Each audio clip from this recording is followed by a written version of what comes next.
You're listening to your brain on air. Program will begin shortly. Enjoy. Du warst auf Weibelton auf Luft. Das Programm wird in Kürze beginnen. Genießen.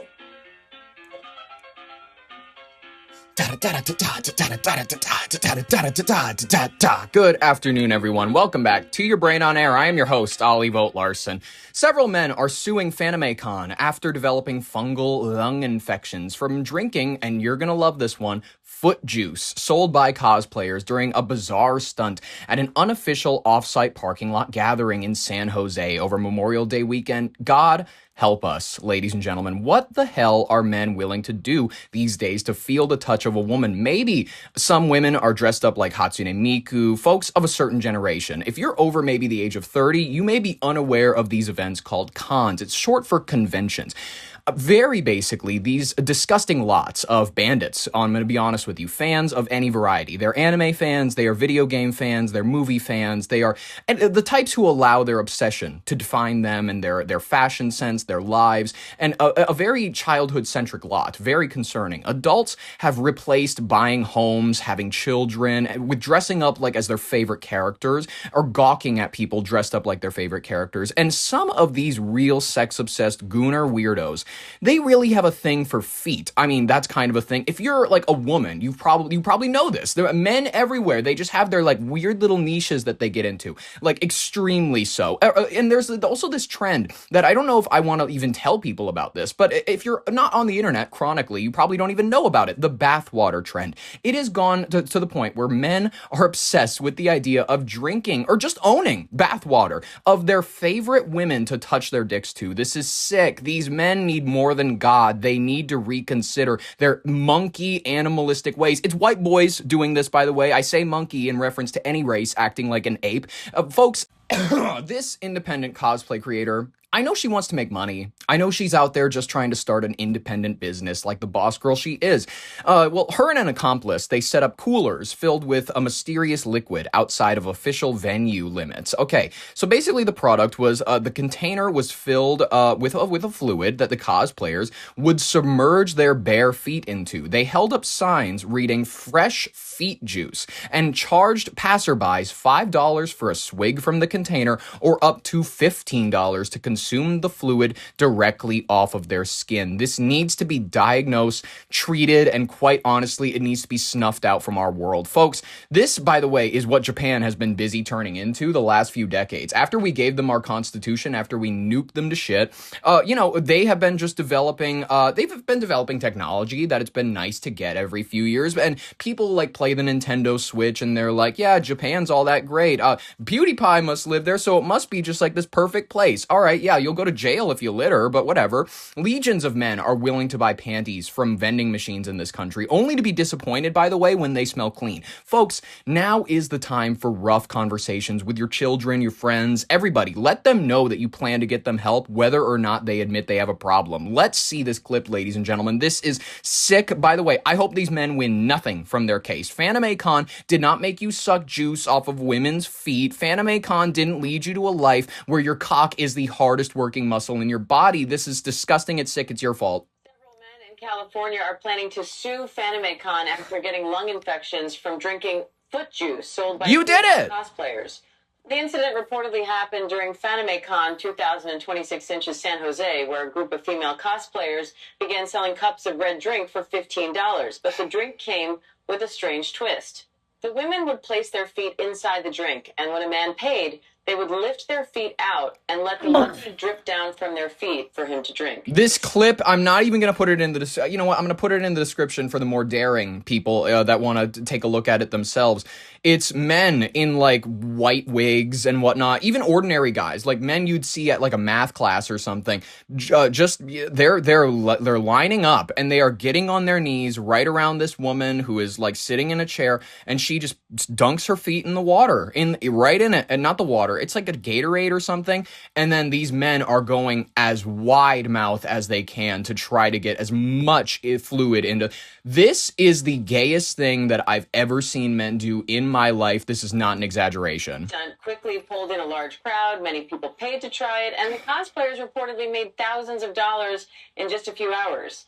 This is a bad sign for where we're heading in general. This is a bad sign. When like public get-togethers, the hippies, I know that back in the 60s, they were doing drugs, hanging out in universities, they were playing hacky sack, they were being losers, but these losers went on to like make good movies like Forrest Gump. They went on to like be the boomer generation that like, I don't know, at least the media they made was interesting. I watched Deep Impact not too long ago. That's a decent movie with Morgan Freeman and whatnot. Frodo Baggins is in it. I think it's before Lord of the Rings. I have no idea. But Elijah Wood's in it. It's this movie about the meteorite coming towards Earth. I'm not going to spoil it. It's a pretty decent film. What am I talking about? It's been out for, I think, almost 30 years. If you want to see it, you can see it. A lot of people die in it, presumably, because, that's what would happen. Anyways, continue. But after the event ended, some of the first men who drank it began coughing heavily and feeling pain and discomfort in their lungs.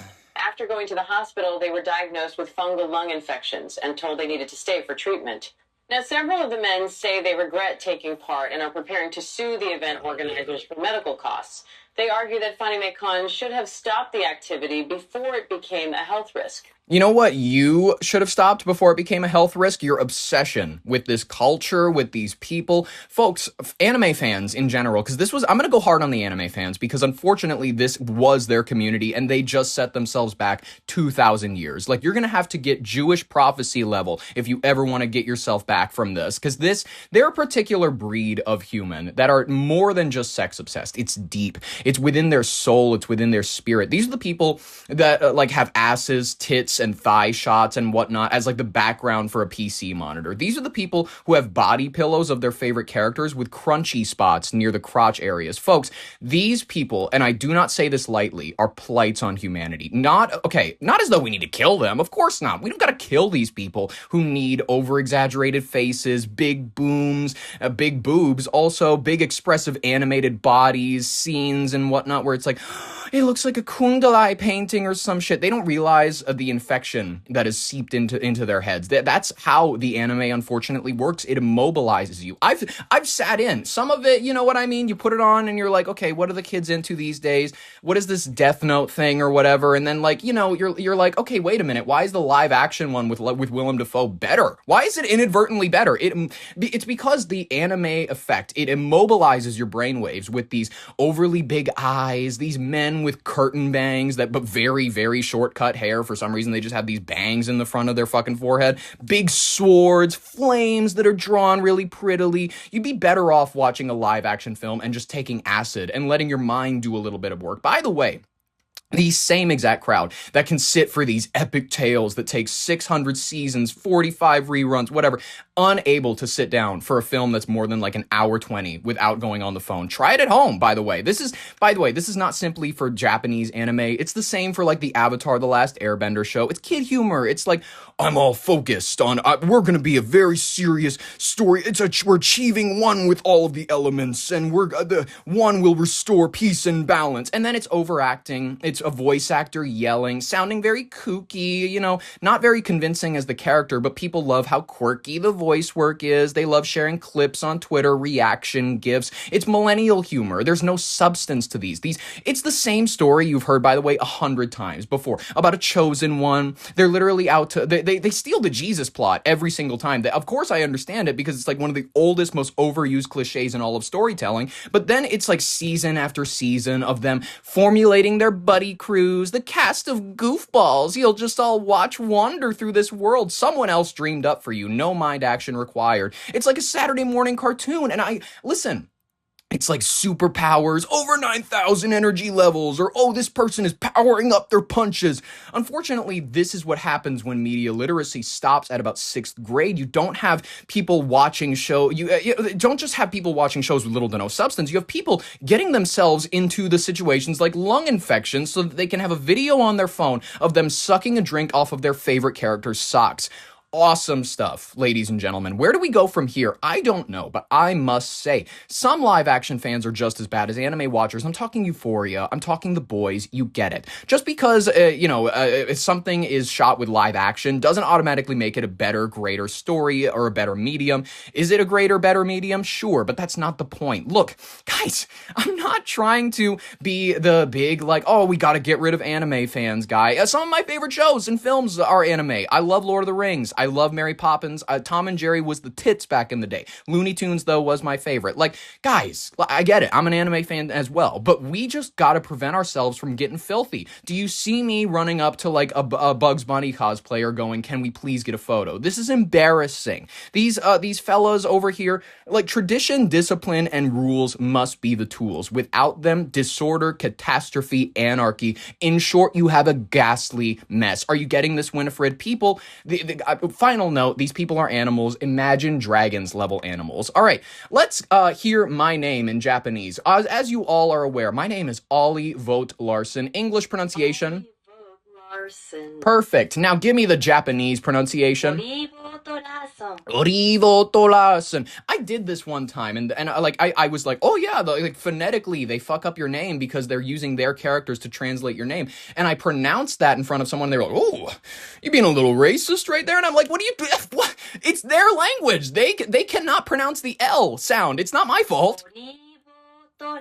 Aribotorasan. This is now your brain on air with Aribotorasan. Ladies and gentlemen, I'm done. I'm having a good time, but I'm done on the anime fans. I'm going to give them a break because admittedly, you have to allow, unfortunately, sometimes the infection is too late. The infection's too late and the arm is no good.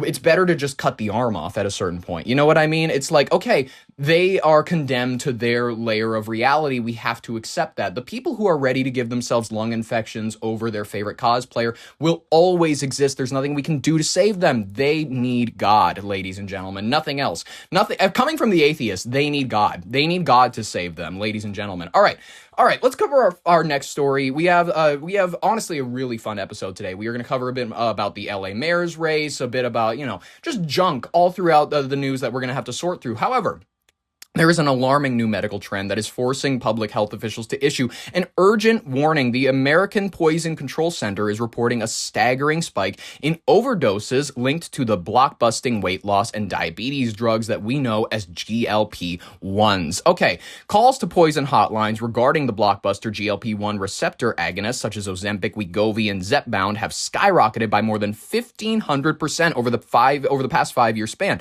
Toxicologists reveal the massive influx of medical emergencies is directly tracking the unprecedented popularity of these medications, turning a national weight loss craze into a frequent source of accidental poisonings. Now, I've made my opinions on GLP-1s very clear. It is so easy to not eat. It is the easiest. As a matter of fact, you are asked to not do something. Could anything actually be, mentally speaking, could anything be easier for you than to simply not eat or to say, I've had enough? Now, I know that people will go, it's not that easy. It's not that easy, guy. All right. Those pork rinds are too good. Now, I've peaked out at around 280. I'm hovering around the 140, 150 zone. I know what it's like to be one of those types where it's like, blah, blah, blah, blah, blah. Because you feel like an aching. You have aching inside of your soul, and you feel as though, well, the Greeks did it. The Romans did it. They had the cheese and the wines and whatnot throughout the day to make themselves feel better. They didn't have cheese and wines to the point where they had adipose tissue to the extent that you do, unfortunately. Now, listen. And I'm not targeting you. If you are a person listening to this who's struggling with weight, who's whatever, you need to hear this from me, though. In the sense where, are you better off simply putting the fork down, or are you better off sticking a needle into yourself for a disease that you may or may not have? If you have type 2 diabetes, unfortunately, these things are recommended for you via a doctor. However, if you are fortunate enough to be one of these individuals with a functioning pancreas, one of these people that, hasn't killed your abilities to, your body's ability to produce insulin, you are stealing the drugs from the people who honestly do need them more so than you ever do. You are being the lazy fat American who is taking and I'm not targeting Americans. I'm not trying to target whatever. You are taking, you're scapegoating. You're getting out of the hard work by going, well, I'm not going to simply resist my cravings. I'm just going to stick a needle into myself to get rid of those cravings. You know what that needle also tends to get rid of? Tends to get rid of your drive towards certain things. People realize oh man, man, I was a bit of a goy. I was a bit of like a loser. I was just like a sports fan. I was like a baseball nerd the entirety of my life. Now that I started taking these GLP-1s, I realized I was some fat fucking loser. By the way, have you noticed that the people taking GLP-1s to lose weight more often than not, if they're not celebrity level, they're just like still kind of fat. They're like still fat. So it's not doing anything. It's like, oh shit, you're still like 250 and you're like, oh, but I'm like on GLP-1s now. I lost like 30 pounds already. Do you know where that 30 pounds probably came from? Your bone structure. Because it seems like the rest of the adipose tissue didn't go nowhere, all right? As it turns out, you gotta move your body if you want it to be able to burn the calories properly. All right. Emergency room physicians, they say a vast majority of these overdoses are not intentional, but rather a result of widespread user confusion and a catastrophic mathematical error. Because ongoing supply shortages have forced millions of desperate patients to turn to custom mixed compounds versions of the drug. By the way, we are in a GLP-1 crisis where people you're taking so many of these drugs from the diabetes patients because you can't manage to put the fork down that you now are going to have to settle for not GLP-1s, but a mixed variant. We're going to see fentanyl-laced GLP-1s here pretty soon. From online retailers and medical spas, users are frequently left without pre-filled injector pens. Instead, they receive bulk fluid vials and loose syringes. I love this business, and I can't wait to see how many people it's going to lead to the deaths of. And I'm not saying I can't wait because it's like, oh, I can't wait for people to die. I'm like, I can't wait to see this massive science experiments result. It's like when one of your family members has like a debilitating disease like Alzheimer's, unfortunately. At a certain point, you and the people who don't have Alzheimer's just talk about, oh man, it's weird how she has these patterns of thought, or like she'll walk into a room, she'll forget why she's there, but she'll still make conversation. Like you just notice these. It's like you take a scientist's perspective on it more so than anything else. It's a little cold. It's a little whatever. It's not a good way to be looking at human beings. These are obviously people who are struggling with their weight. In all honesty, the moment that you start stealing from the people who need it, which is the diabetics, you know what I mean, the patients and whatnot, once you start to lead to the unfortunately supply shortages, I can't help but feel like, okay, you got yourself into this lot. You went ahead and used the drug to the point where the producers now need to start mixing it in with, I don't know, maybe like saline at this point. Okay. Patients accidentally draw up to 10 times the recommended amount, frequently leading to tenfold dosing errors, or mistakenly, they take a large weekly dose every single day. Folks, is it worth it? Because you're not even getting the summer body that you wanted with GLP-1s. You're getting this weird, like, kind of flabby body. GLP-1 skinny doesn't look the same as normal skinny. It, like, you can see the intricacies of their inner workings of the body. They look like fucking zombies. Let's take a look at this clip. Across social media, influencers tout telehealth companies offering weight loss medications for lower prices. There it is. It sounded like a perfect solution for Carly McLean, a new mom in Nashville trying to lose 50 pounds. I was looking for a compounded semaglutide because I knew that was the most affordable option to move forward. I was looking for something that... Now, this is a woman who just eats too much. This is just like, okay, and I know people are going to go, she's a mom, she can be fat. Moms can be fat. That's okay. They've literally had a body go through their body. So I'm not one to say mom's got to stay fucking size 8 or whatever. They got to stay, well, size 8 is plus size, but whatever. I'm not trying to, I know that there are some women that just heard that and went like, what? 8 is a plus size? Yeah, it is. I mean, that's just it's truth. It's whatever. This is clearly the case of like a mom who's not feeling too great about herself. She has these insecurities that maybe she's had since girlhood, unfortunately. And now she sees that now that I have these fucking loser kids walking around, they're not filling me with any joy or happiness, because I thought that being a mother would make me feel fulfilled. Now I want men to look at me and want to fuck me. That's what she wants. She wants to be like viewed as this sexual object, which is like this weird, it's like this weird mind game. I don't get her. I don't understand her, but I don't even think she understands herself. She presents herself as confused, and you feel confused watching her. Had good reviews. And actually worked. Her insurance didn't cover Ozempic, so she found Mochi Health and a compounded, cheaper option. Ozempic was about $1,500 for me a month, and the one that I ended up going through was Mochi about $179. Mochi is a food. Isn't it? Wait a minute. Okay, Mochi. This place is called Mochi Health Corp, and it's like for weight loss. Mochi is a Japanese rice cake made of mochi gom, a short rice grain. Why would you name your weight loss company or like your medication company? That's like if Ozempic called themselves Ice Cream Co. That's a huge saving. Yes. What she didn't know was how terribly wrong everything was about to go. Did you fear you were going to lose your life? Yeah. Carly is one of a growing number of Americans who overdosed on GLP-1s. NBC News, in collaboration with KFF Health News, found that as GLP-1s become easier to get, poison control centers across the country are reporting an alarming increase in overdoses. From 1,366 cases... This is the type of people who eat batteries. Like, it's like, oh shit, there's people who call the helpline because they eat batteries? Oh, I didn't know that. But like, okay, apparently like 5 people a year do. These people who, this is completely optional. GLP-1s are the most optional thing that anybody has ever heard of or seen. I'm going to be honest with you.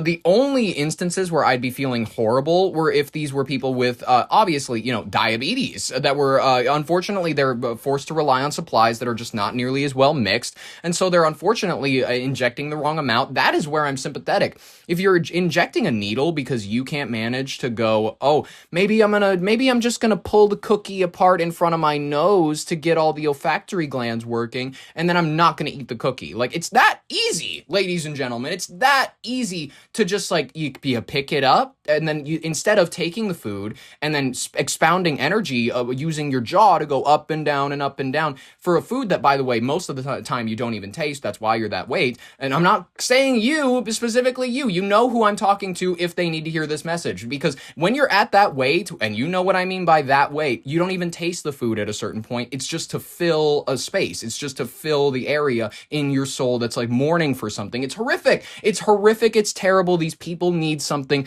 They need something in their soul to repair them in order to lose the weight. They don't realize that this needle, they're like the heroin addict. They think the needle is going to solve all their problems. 2021 to 15,102 in 2025, a more than 1,000% increase. In Carly's case, the problem was on the label. I received it, and the medication said to inject 88 units, and it seemed kind of high to me. So she says she called Mochi. What were you told? I was told that it is the correct dose. And she took the medication as directed. And then I get a message from the doctor at Mochi saying that I took way too much. Almost 9 times too much. Rushed to the emergency room, she would spend 2 nights in the hospital. Dr. Gitanjali Srivastava, an obesity specialist at Vanderbilt Health in Nashville, says to expect more trouble ahead as people opt for cheaper compounded drugs that act like brand names but are not FDA approved.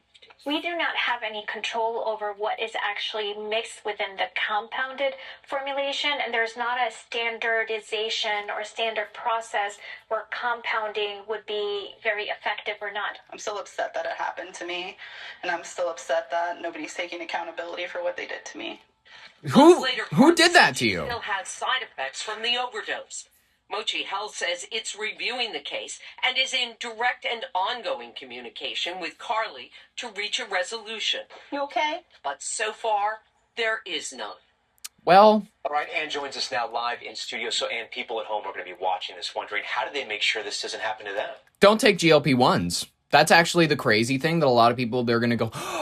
What? You're denying medication to the people who really need it? Of course not. If you're a diabetic, you need it. If you're just some tubbo who needs to sit down a second and maybe do some soul searching, then that's what you got to do. It's literally that easy, ladies and gentlemen. Life is easy, but it's hard. It's like, okay, wait a minute. Okay, I have choices to make that maybe like making the changes for them is not going to feel very good day to day, but I can just choose to do something. I can choose not to consume to the point where I'm just this fucking lard ass that's walking around. It is an option. It's out there, and people just love to act like it's just out of their reach. Oh, if Amazon could just fucking give me if they could subsidize the healthcare industry, nobody nobody would be fat or some shit like that. I understand there's a degree of like, yes, other people in the world can cause issues. Yes, it's hard to find proper food. Yes, it's hard to find, if you're in a food desert especially. I get it. I hear you. I understand. Obesity is the most nothing problem that has ever existed, maybe ever in our society, because it is gluttony. It's a pure sin. It's pure sin. It's nothing but I feel empty inside, so allow me to fill it with everything. I will eat what other people could. I will consume from others' plates. It is a living sin. And I'm not even a religious person who's trying to label something as like, oh, you shouldn't be prideful, you shouldn't be this or that. You can do whatever you want. You can behave how you want. You just have to understand that life is a trade-off. Life is like, if you eat this today, you're going to be a little fatter tomorrow, or you're not going to eat it today and you're going to feel a little better tomorrow. That's it. That's literally all that life is. It's a beautiful thing, ladies and gentlemen. That's how much power you as an individual, you as a human being contain. You have a divine spark inside of you. Whether or not you believe that, you do. You do have this sort of like this energy within you that is the divine creative will of the universe, and to abuse the vessel that unfortunate, like that piece of God, the universe, the creative energy that surrounds us, to abuse the vessel that it is contained in, it's a greater sin than anyone can ever understand. It's unfortunate. It's deeply unfortunate. Let's talk about something else that hopefully will actually rise some spirits, because I understand GLP-1s, it's a complicated topic. A lot of people want to have their opinions about it. I have my opinion, and now you know it. So, folks, you want to hear my opinion about the LA mayor race? Kind of. You don't want to, but you're gonna. Spencer Pratt, he is running against Bass, Raman. Now, it apparently, according to the polls, is a tight race, and I want to review a few clips from Spencer Pratt's, because he's one of these people, a populist energy. He's like, I'm gonna work with whoever. Don't try to get me to talk about Trump, because I'm not gonna. Even though I'm a Republican, you're not going to get me to comment on like the partisan stuff.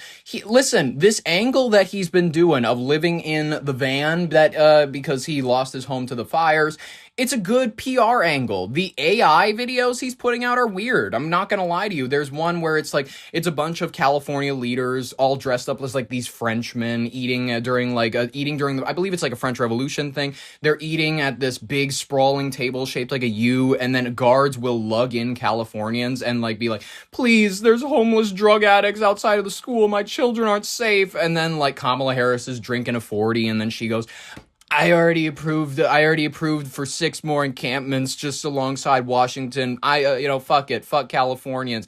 And it's a funny ad, but he himself doesn't have very much charisma. Here, let's go to this most recent interview where he comments on such matters as President Donald Trump and crystals. Spencer Pratt, ladies and gentlemen. So what is your take on President Trump? You're going to host the Olympics in 2 years. You're going to be the mayor of that city, maybe.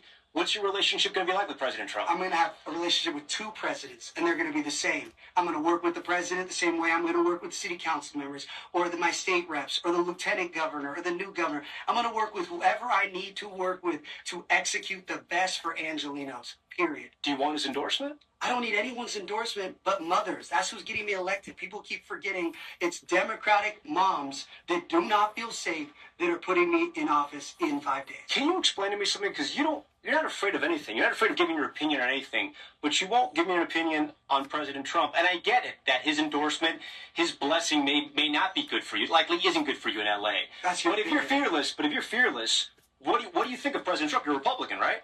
Again, this right here, what you're doing. I'm just asking. I'm telling you. Yeah. This conversation is what's destroyed local elections. People don't care in LA. He's not wrong. He's not objectively wrong that we do nationalize local elections way too much at a certain extent. However, many people are just concerned about the idea that you will take orders. Many people don't want a pawn. Many people don't want someone who's just there to serve an administration. I don't get the sense that you're that type of a person, at least from what I've seen. However, this question is like a messy one. It's one that you're going to have to go, maybe I don't feel great about what he's doing with a lot of, like, I feel great that we're arresting illegal immigrants. I feel great about I hate the fact that they're lying about, like, oh, if they just they'll pull you over if you have an accent. No, they're executing warrants, and this whole, like, this scheme about the idea they're pulling people over just for fucking looking brown.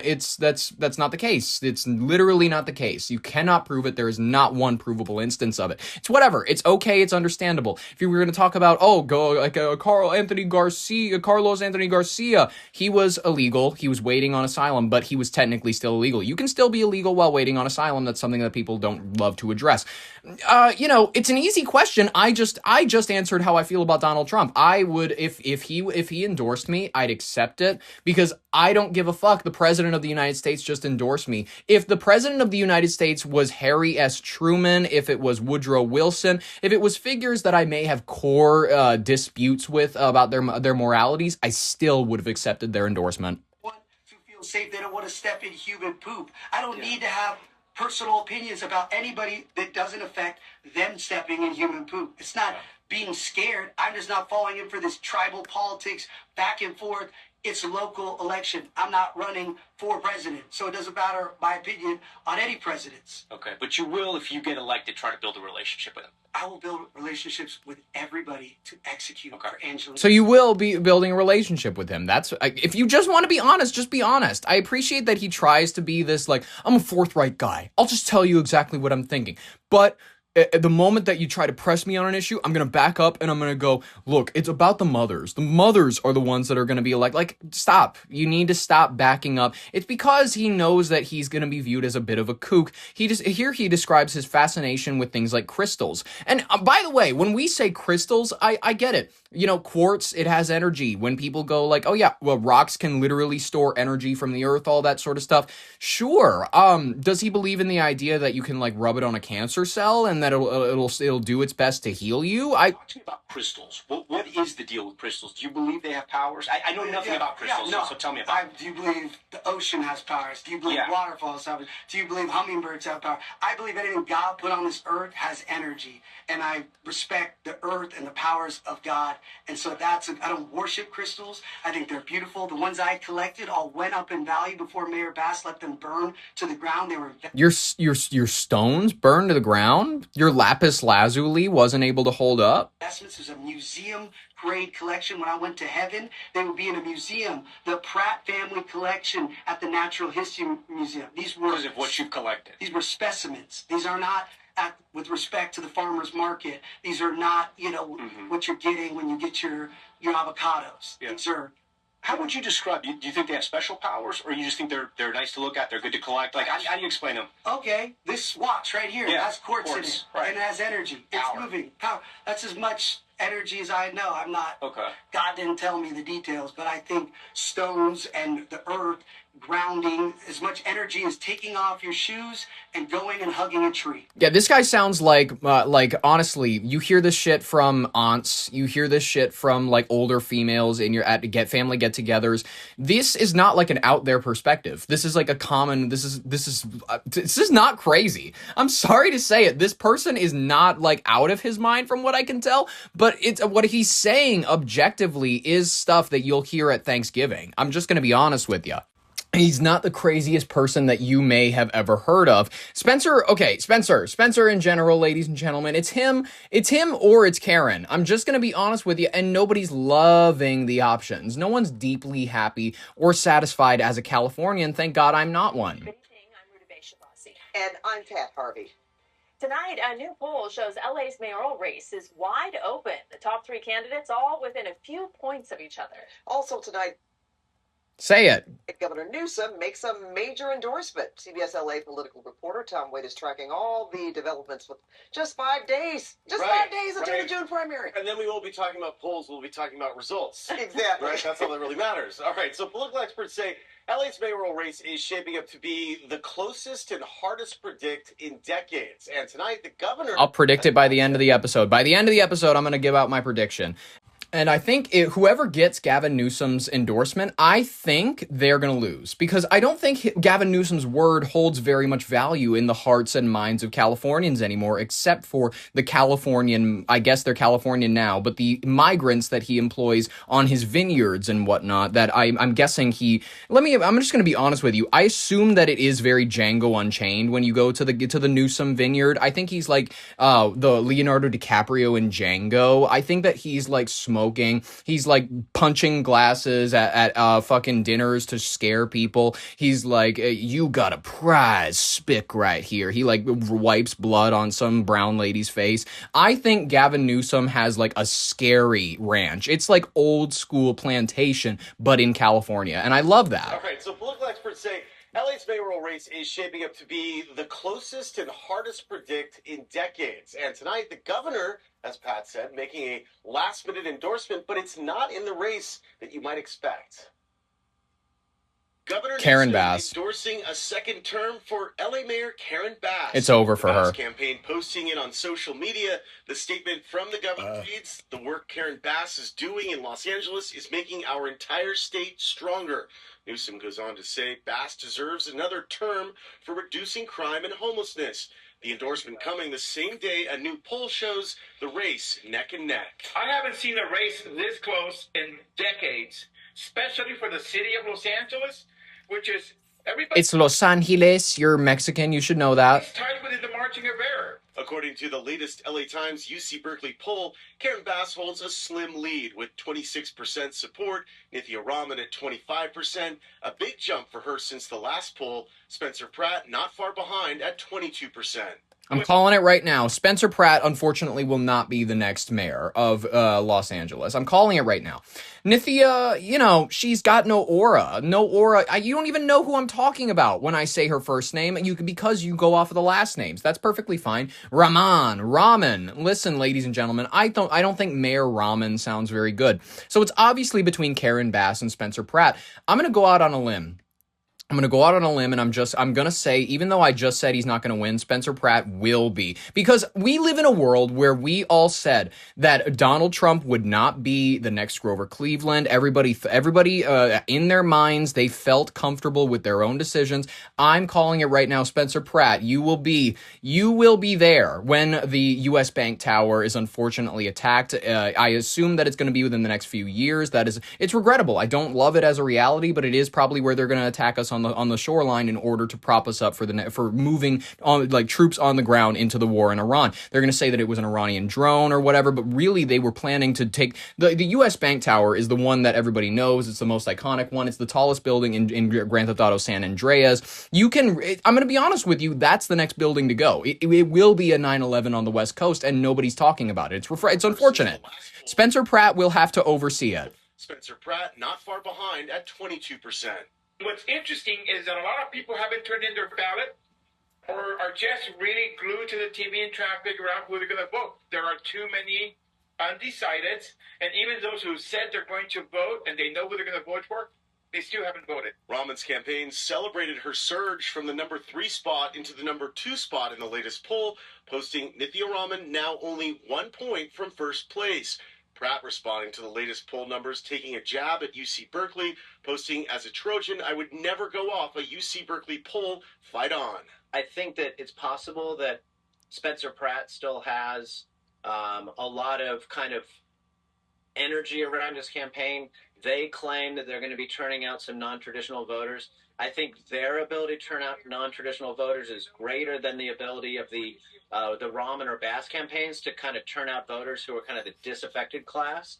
But we haven't seen that yet in the data. Democrats have been underperforming Republicans in ballot returns, but data guru Paul Mitchell says that trend appears to be shifting. In the last 24 hours, in the ballots that are coming in, we're starting to see a pickup from Democrats. We are actually believing that there will be a surge at the end because a lot of the votes that are outstanding and still in the hands of voters or on their kitchen counters, a lot of those voters are the most extremely likely to vote. And remember, in California's jungle primary, the top 2 vote getters go on to the November election unless a candidate gets more than 50% of the vote. But based on these poll numbers we just showed you, it looks like we're headed to a runoff. But who? That's the big question, Pat. Who, ladies and gentlemen, who will be the one to save California?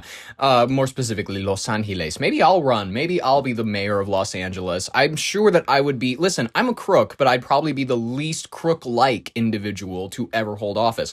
Speaking of crooks, I want to get into the stories around Jill Biden. I want to get around, the rapid-fire section of today's headlines. There's a lot of stuff you need to know about in order to keep your media diet healthy. Let's talk about former First Lady telling CBS Sunday Morning that she feared her husband was having a stroke during the 2024 CNN presidential debate with Donald Trump, saying she had never seen him like that. However, she then continued to endorse the idea that he would continue to run. She then went on a stage right after the debate and said, "You did so well, Joe. You answered all the questions. And folks, what she did, she knew that she couldn't get a line out of him. She went, and folks, what did Donald Trump do? Lie. That's right, ladies and gentlemen. But we're the truth tellers. Now, my husband, who is in total and complete mental control, is going to get up there and he's going to save the country for another 4 years." Let's hear it right from her witch-like lips. As I watched it, I thought, oh my God, he's having a stroke. Former First Lady Jill Biden told CBS News Sunday Morning she was frightened by the way her husband appeared in a June 2024 CNN presidential debate against Donald Trump. I wasn't horrified, I was frightened. Because I had never, ever seen Joe like that before or since. Never. Or since. Yes. Or You've since. never seen him like Never. that. No. What happened? I don't know what happened. I mean, as I watched it, I thought, oh my God, he's having a stroke.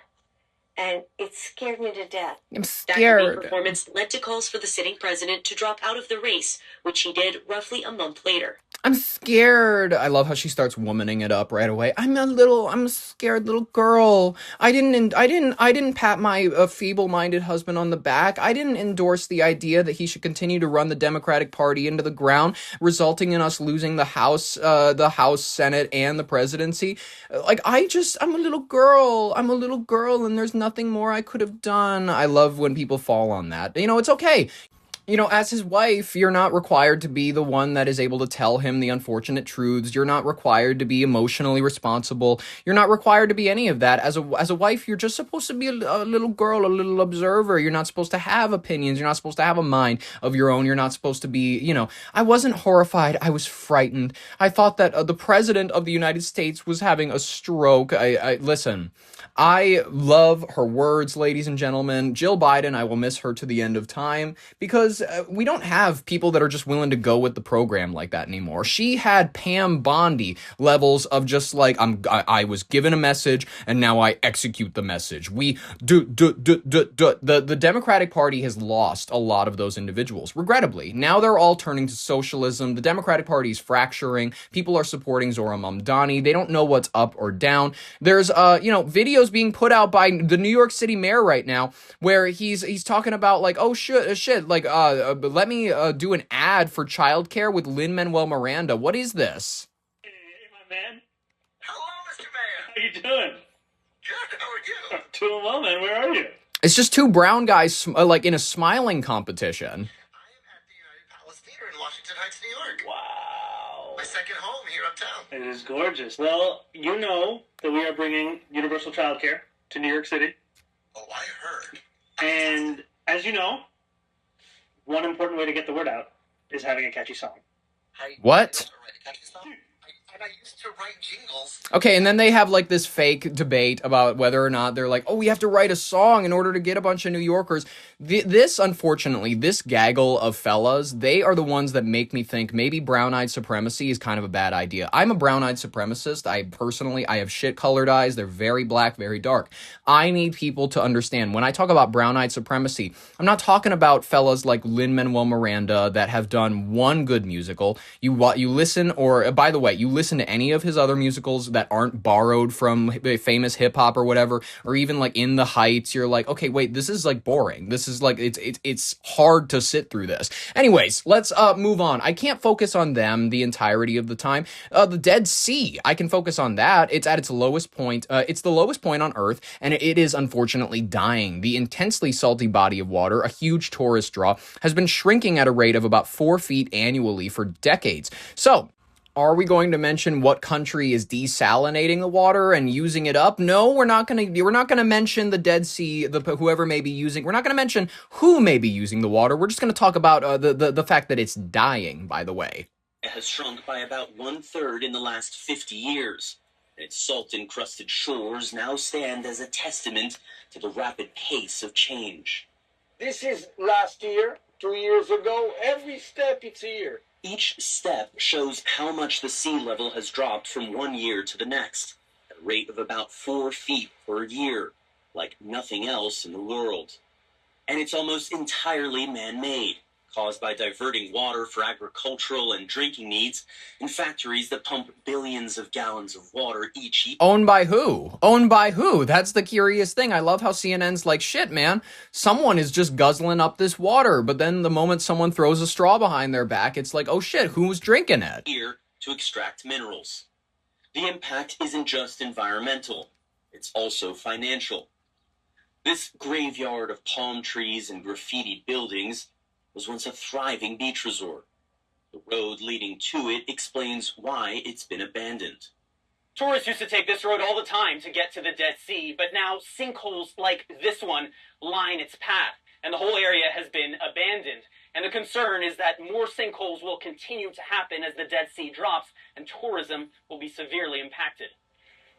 What do you call all of this? I mean, what we're witnessing, the way in which it's sinking, how do you qualify all of it? You can say an ecological disaster, because it is. And it's also a demographical disaster, because it is. And it's also one of the wonders of the world, because it is. I qualify it as home. I qualify it as home. Okay, cool. Interesting. Solid enough.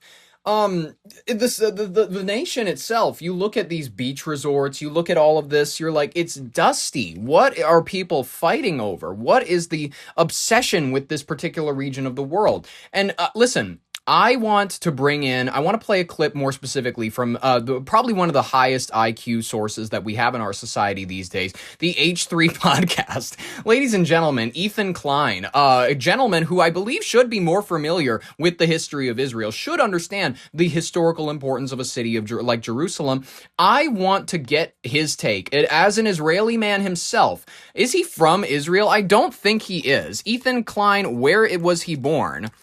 Ventura, California, ladies and gentlemen. So this man, he has a Jewish family. His wife is from Israel, served in the IDF. That's not very talked about, but that's okay. Let's address the actual clip from his podcast that I think just bleeds how high IQ the conversation around Israel more often than not is. One of the most holy places for Muslims, which is the how's it called? The Temple Mount or some shit. Sorry, where? The place above the Western Wall with the gold dome. The Al-Aqsa Mosque. I'm not sure what it's called, but yeah, anyway, it's right yeah. There's aliens over there too. I haven't seen aliens there, but there's a wild energy there and then you have the most holy place for Christians, the Holy Sepulchre, where Jesus apparently ascended to heaven from there. Close enough. He died, and that's like the spot. And it's all there.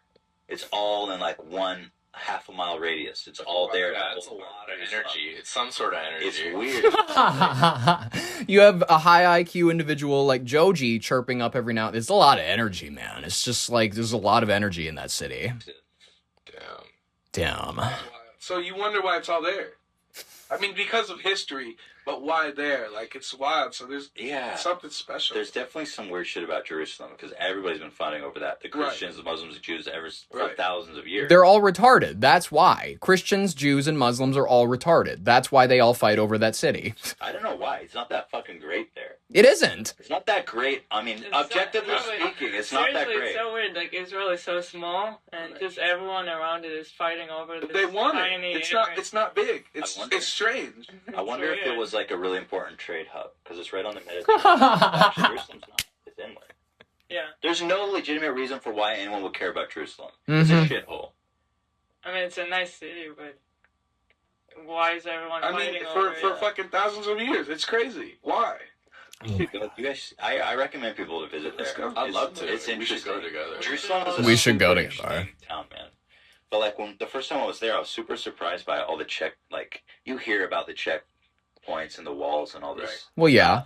When you're driving to Jerusalem or past Jerusalem to the Dead Sea, it's just like miles and miles of barbed wire fence. Really? That you block out the West Bank and Gaza and shit like that. Right. And it's real, man. It's just like so militarized. Is that because of all the terrorism? Like the artifacts, like the ancient architecture and shit like that. Because I noticed in Rome, I went to Rome and there were armed guards everywhere. Like, oh my god. So no, those walls are relatively new. They built them like 15, 20 years ago. Thing was in Israel there was a period of like 20 or 30 years where suicide bombs on buses and cafes were like ravaging the whole country. Well, it's very fun, and that's exactly why we need to culturally suppress and we need to starve out the populations of Gaza and, you know what I mean, the West Bank. That's exactly why we need to do what we're doing. Ladies and gentlemen, Ethan Klein of the H3 podcast. I love the high IQ atmosphere around Israel as a conversation point for so many individuals. It's great. It makes me happy. It makes me actually happy. Okay, the National Archives has published a video showing an unusual multicolored flashing object in the sky above Anoka, Minnesota, filmed by officers of Anoka Police Department, February 19th, 2025. This is just kind of a part of our society now. You're going to see the UFO report. You're going to see like the nightly news going like, okay, we have this was seen at this point, this was seen here. We have an airliner that was reporting a UFO literally right outside the window. They're not hiding themselves nearly as well because they realize our society is starting to grapple with it. Here, I'll play this clip first before we get to the Minnesota one.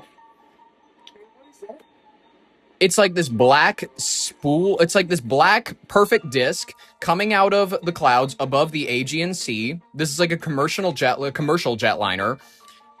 And it's like traveling sideways and then it perches upwards to like start traveling at a flat plane. It's very interesting to look at. I will put it in the description for you if you want to take a look. Footage of the suspected UFO captured by Anoka Police Department. Go. Okay, check this out here. This is newly released video showing a suspected UFO sighting in Anoka. This was caught on camera around 1 a.m. in February of last year.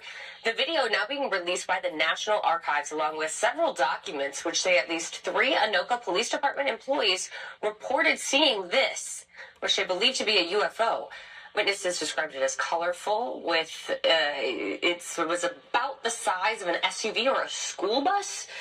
An SUV and a school bus are very different sizes. Records released did not provide a conclusion about what this actually was, what these people actually saw, but it's part of a big batch of documents released related to potential UFOs. Well, you know, it's okay. It's okay. They're just all around us. We don't know if they're multidimensional. We don't know if they're from other planets, but we're at least we're covering them, kind of being honest about it. All right.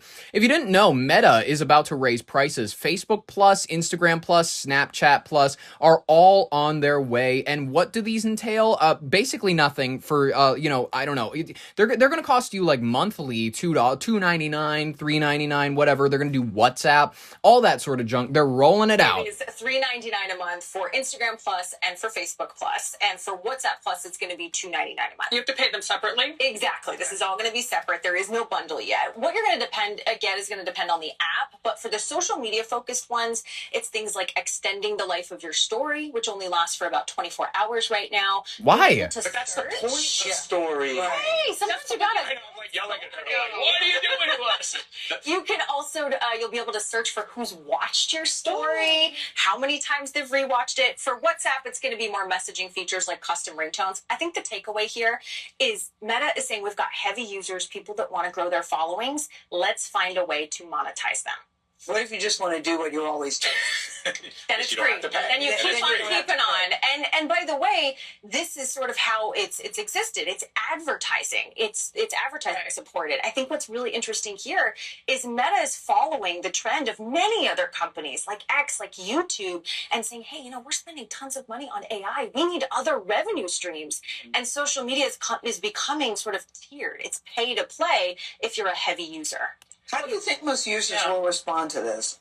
You know, this right. Who cares? In all honesty, you struggle to make me care about Facebook in the first place. I haven't gone on it in maybe a year at this point. You don't go on Facebook. Who goes on Facebook anymore? All right, whatever. A rocket made by Jeff Bezos, however you want to pronounce it, Blue Origin company exploded on the launch pad. Is this great for the future of aerospace travel? I know that they celebrate just as hard when something crashes into the water, when it's like unrecoverable or what, you know, people have varying degrees of success. They're like, well, technically speaking, the at least we know the ignition sequence works. There's a perfectly fine couple, you know, $1 million rocket is my assumption, and then it just erupts. This is such an expensive light show. Cool. Well, I'm glad to see that we are becoming a spacefaring species very, very soon. Okay, after years of his symptoms being dismissed, this man, he went to healthcare professionals. They didn't know what to do.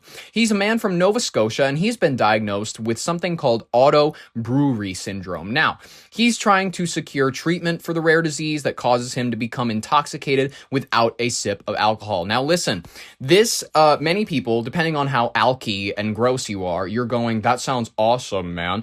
This is where apparently they have the idea that your gut flora, the things that, you know, break down stuff inside of you, the dominant bacteria, which is responsible for fermentation, instead that becomes the dominant bacteria, and it begins to formulate alcohol inside of your stomach. You don't even have to drink. This is horrific. This is scary. Doesn't need to drink for him to black out. He hasn't had any alcohol, but his breathalyzer reads positive. It's really unsettling. Poulin has been diagnosed with auto-brewery syndrome. His body produces ethanol on its own. Despite the diagnosis, he and his doctors are still working out the exact cause. It's hard to be, you know, a father. I've got, 5 kids. I don't know what's going to happen day to day, hour to hour. So that really leaves a lot of limitations on what I can do. It took years for Poulin to get a diagnosis. Doctors were puzzled by his symptoms and would question his story. Would have just been a little bit more accommodating, I guess is the word. A lot of this could have probably been prevented years ago. Dr. Rahel Zwode doesn't know about Poulin's particular case, but she has studied auto-brewery syndrome. She says the syndrome happens when there's an imbalance of microorganisms in the gut. The bacteria and fungi that are able to ferment alcohol end up becoming the predominant species in the gut of that person. That leads to that continuous gut fermentation, high levels of alcohol, and intoxication symptoms. It says the syndrome can often be treated by combining a low-carb diet with antifungal therapy. So far, this approach has been unsuccessful for Poulin. Dr. Luke Chen is a hematologist and is helping Poulin. He says because there are so many organisms in our bodies, it can be hard to know what you're looking for. We weren't able to find a specific culprit, which makes it hard to figure out, what is the best strategy to treat it. Experts are exploring alternative treatment options for Poulin, but one of these is not available in Canada. The difficult thing with rare diseases is that once you get a diagnosis, the journey's not over yet. You have to get to the right treatment. In the meantime, Poulin hopes to at least raise awareness about auto-brewery syndrome, a disease his family calls debilitating. Yeah, it's horrific. The idea that your body will just intoxicate you without even, you don't need a sip. It's some people are real alkies. They're good goyim. They love to sedate themselves so that they don't see the intricacies of the world around them. That's okay. If they enjoy that condition, which I imagine once they get it, I'm sure they don't enjoy it too terrible much. Whatever. The U.S. law enforcement is warning anti-tech extremism it's becoming a real problem. What do they qualify as anti-tech extremism?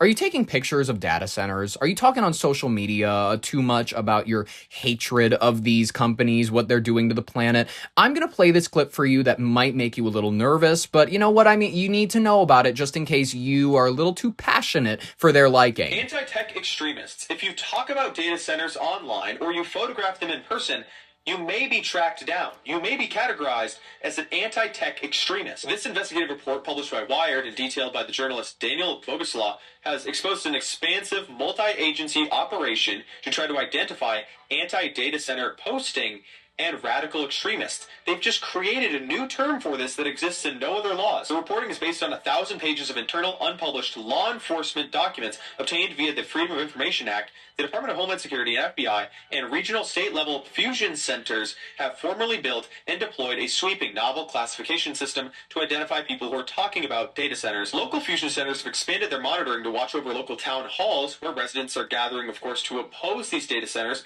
and they're going until 3 a.m., and then the local town halls pass this regardless of the outcry by the public. The federal apparatus is even contracting for-profit open-source intelligence groups like Site Intelligence Group to actively scour social media and categorize people who may be talking negatively about data centers. So, if you are posting information about data centers, you may be flagged as an extremist. That's why I love data centers. I told you in this video how much I love data centers, and I have more videos on how much I love data centers coming for you guys. Right? It's great. You know what? He's smart to cover his ass there. All right, I want to cover one more headline because it's goofy and it's fun, and we got one more before you know what I mean. We got to jump into our final headline, and then I will release you to whatever wonders the weekend has to offer. RFK Jr. Listen, legend that he may be, person that is going to save the nation, just like his family has tried to for years. You know, he went ahead and tried to have an aura moment by catching some snakes. Listen, this doesn't objectively matter to your news diet, but it's kind of funny to me. He wanted to have an aura-rific moment where he went out and just like he snake wrangled. He's posted videos like this before, but he just ends up getting the shit bit out of his hands. It's the bizarre moment Health Secretary Robert F. Kennedy Jr. grabs 2 snakes from the patio of fellow Trump official Dr. Oz and posted the whole thing online. We're having sex, Scott. What were they? He's just holding them. The video shared to Kennedy's X account shows him picking up 2 black racist snakes with his bare hands at a waterfront Florida home, while his wife, actress Cheryl Hines, watches nervously nearby. Okay. Are you ready? Yeah. It's just how's that do? He's so lucky that they're not venomous. Bite Kennedy during the encounter, but he carries on unfazed as he removes them from the property. What a fucking legend. I love it. I love it. Just getting the shit beat out of his hands. Listen, I mean, if he thinks that that's a moment of aura, this is the same guy who posted workout videos to get us to vote for him. And guess what? It almost worked on me. Ladies and gentlemen, I was like, Shanahan, the woman that he chose to be his vice president, I started looking into her. I was like, maybe there's something we can do here. Maybe he can save the nation like he was destined to, like the prophecy foretold. All right.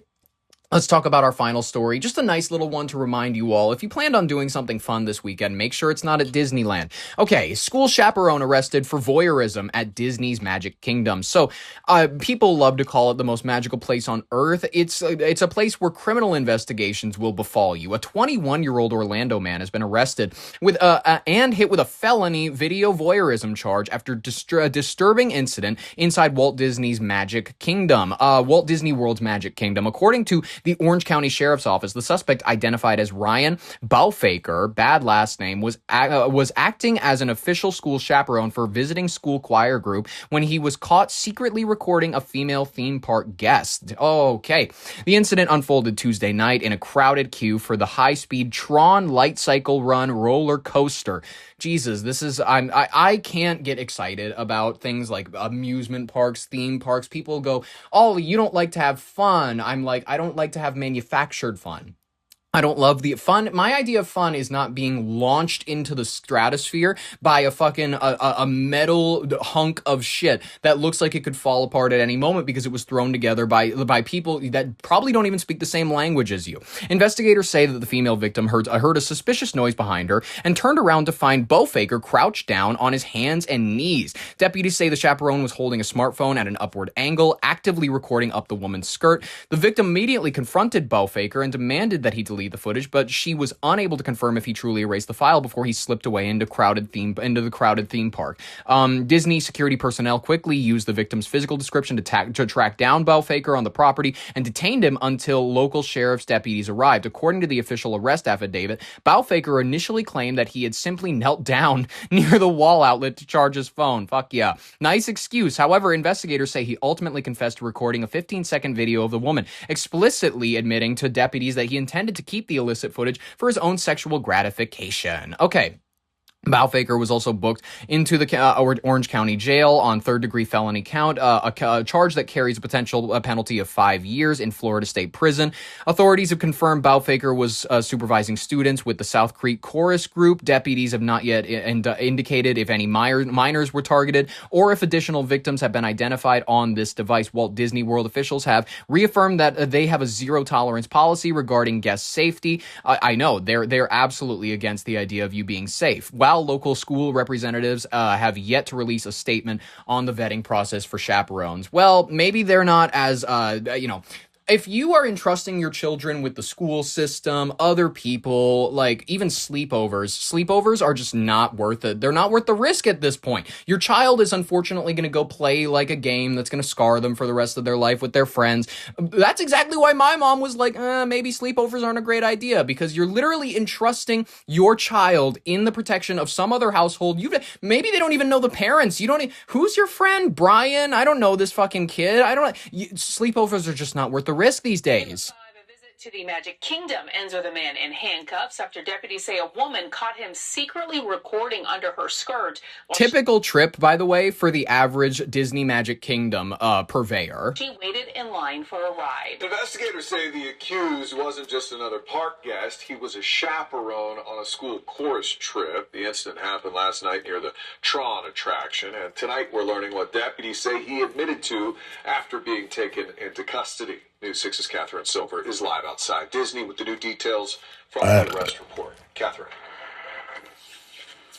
We're learning the victim in this case told deputies that when she caught the man recording, she confronted him. The arrest report says that she was waiting in line at the Tron ride at Magic Kingdom around 7 o'clock last night when she turned around and saw a man crouched on his hands and knees holding his cell phone with the camera angled up her skirt.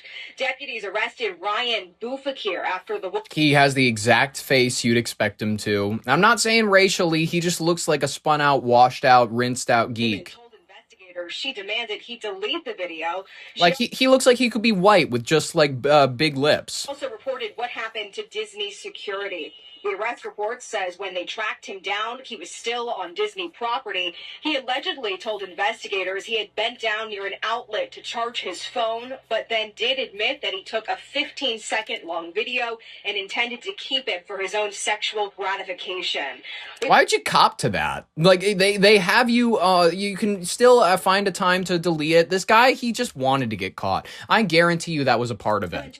Address listed for him in the report this afternoon to try and ask him about these allegations, but no one answered the door. We also reached out to Disney directly and the South Creek Chorus because the arrest report says he also told deputies he was chaperoning students. We'll let you know what else we learn. For now, I'm live at Walt Disney World. Catherine Silver, News 6. And for now, I am Ollie Vogt Larson with your brain on air, bringing you the latest in today's happenings. Folks, no matter how horrific the world seems to be, remember that the only thing that can save us is love. The only thing that can save us from this world and from the horrors that live within it is the love that you have for your family, your friends, and everybody around you. So do your best to appreciate the loved ones that you have. Just appreciate the world that's been given to you on a platter, no matter if you think it was the universe or God that gave it to you. Just live your life trying to do what you can to appreciate, to make it a more appreciable time and atmosphere for the people around you. That's all that we can do. It's all that we can offer to the world. Folks, I hope that you had a wonderful time listening to these stories as much as I did. I had a wonderful time gathering them for you. I will be back at it again Monday. I hope you enjoy